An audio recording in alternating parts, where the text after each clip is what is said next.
श्रीमद् भगवद गीता अष्टम अध्याय। अर्जुन ने कहा, हे पुरुषोत्तम, वह ब्रह्मा क्या है, अध्यात्म क्या है, कर्म क्या है, अधिभूत नाम से क्या कहा गया है और अधिदेव किसको कहते हैं। हे मधुसूदन, यहाँ अधियज्ञ कौन है और यह इस शरीर में कैसे है, तथा युक्ति चित्त वाले पुरुषों द्वारा अंत समय में आप किस प्रकार जानने में आते हैं। तो श्री भगवान बोले, परम अक्षर ब्रह्मा है। अपना स्वरूप अर्थात जीवात्मा अध्यात्म नाम से कहा जाता है तथा भूतों के भाव को उत्पन्न करने वाला जो त्याग है वह कर्म नाम से कहा जाता है। उत्पत्ति विनाश धर्म वाले सब पदार्थ अधिभूत हैं। हिरण्मय पुरुष अधिदेव है। और हे देहधारियों में श्रेष्ठ अर्जुन, इस शरीर में वासुदेव ही अंतर्यामी रूप से अधियज्ञ है। जो पुरुष अंतकाल में मुझको ही स्मरण करता हुआ शरीर को त्याग कर जाता है वह मेरे साक्षात स्वरूप को प्राप्त होता है। इसमें कुछ भी संशय नहीं है। हे कुंती पुत्र अर्जुन, यह मनुष्य अंतकाल में जिस जिस भी भाव को स्मरण करता हुआ शरीर का त्याग करता है उसको ही प्राप्त होता है, क्योंकि वह सदा उसी भाव से भावित रहता है। इसलिए हे अर्जुन, तू सब समय में निरंतर मेरा स्मरण कर और युद्ध भी कर। इस प्रकार मुझ में अर्पण किए हुए मन बुद्धि से युक्त होकर तू निसंदेह मुझको ही प्राप्त होगा। हे पार्थ, यह नियम है कि परमेश्वर के ज्ञान के अभ्यास रूप योग से युक्त दूसरी ओर ना जाने वाले चित्त से निरंतर चिंतन करता हुआ मनुष्य परम प्रकाश रूप दिव्य पुरुष को अर्थात परमेश्वर को ही प्राप्त होता है।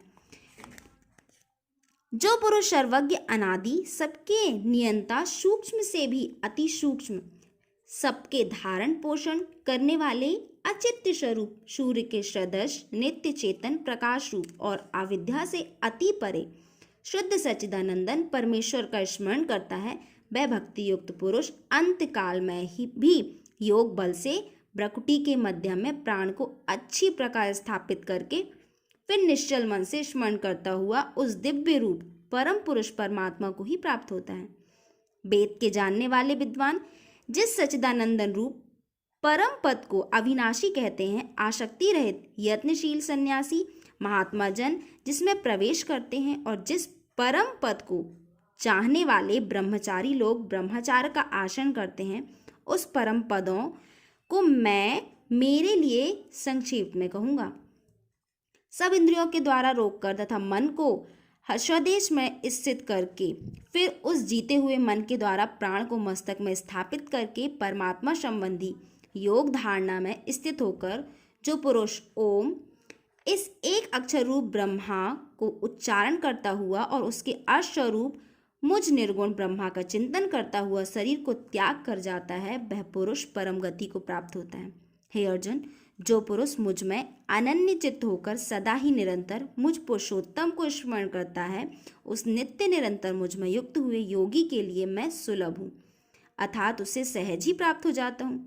परम सिद्धि को प्राप्त महात्मा जन मुझको प्राप्त होकर दुखों के घर एवं क्षणभंगुर पूर्व जन्म को नहीं प्राप्त होते।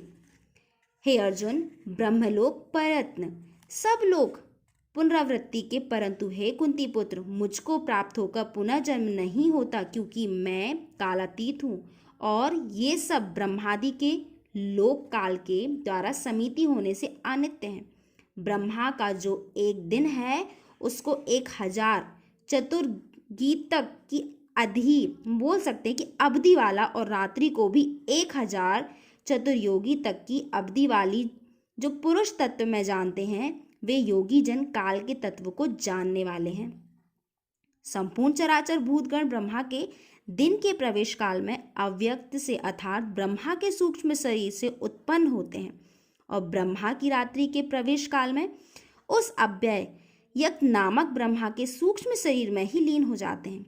हे पार्थ, वही यह भूत समुदाय उत्पन्न होकर प्रकृति के वश में हुआ रात्रि के प्रवेश काल में लीन होता है और दिन के प्रवेश काल में फिर उत्पन्न होता है। उस अव्यय से, उस अव्यक्त से भी अति परे दूसरा अर्थात विलक्षण जो सनातन अव्यक्त भाव है, वह परम दिव्य पुरुष सब भूतों के नष्ट होने पर भी नष्ट नहीं होता। जो अव्यक्त अक्षर इस नाम से कहा जाता है उसी अक्षर नामक अव्यक्त भाव को परम गति कहते हैं तथा जिस सनातन अव्यक्त भाव को प्राप्त होकर मनुष्य वापस नहीं आते वह मेरा परम धाम है। हे पार्थ, जिस परमानंद के अंतर्गत सर्वभूत है और जिस सच्चिदानंदन परमात्मा से यह समस्त जगत परिपूर्ण है वह सनातन अव्यक्त परम पुरुष तो अनन्य भक्ति से ही प्राप्त होने योग्य है।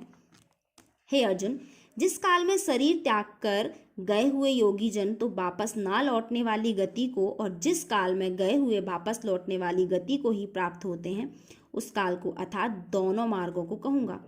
जिस मार्ग में ज्योतिर्मय अग्नि अभिमानी देवता है, दिन का अभिमानी देवता है, शुक्ल पक्ष का अभिमानी देवता है और उत्तरायण के 6 महीनों का अभिमानी देवता है, उस मार्ग में मरकर गए हुए ब्रह्मावेत्ता योगी जन उपयुक्त देवताओं द्वारा क्रम से ले जाए जाकर ब्रह्मा को प्राप्त होते हैं। जिस मार्ग में भूमाभिमानी देवता है, रात्रि अभिमानी देवता है तथा कृष्ण पक्ष का अभिमानी देवता है और दक्षिण यान के 6 महीनों का अभिमानी देवता है, उस मार्ग में मरकर गया हुआ सकाल कर्म करने वाला योगी उपर्युक्त देवताओं द्वारा क्रम से ले गया हुआ चंद्रमा की ज्योति को प्राप्त होकर स्वर्ग में अपने शुभ कर्मों का फल भोग कर वापस आता है। क्योंकि जगत के 2 प्रकार के शुक्ल और कृष्ण अर्थात देवयान और पितृयान मार्ग सनातन माने जा गए हैं। इनमें एक के द्वारा गया हुआ जिससे वापस नहीं लौटना पड़ता उस परम गति को प्राप्त होता है और दूसरे के द्वारा गया हुआ फिर वापस आता है अर्थात जन्म मृत्यु को प्राप्त होता है। हे पार्थ, इस प्रकार इन दोनों मार्गों को तत्व से जानकर कोई भी योगी मोहित नहीं होता। इस कारण हे अर्जुन, तू सब काल में शम बुद्धि रूप योग से युक्त हो अर्थात निरंतर मेरी प्राप्ति के लिए साधन करने वाला हो।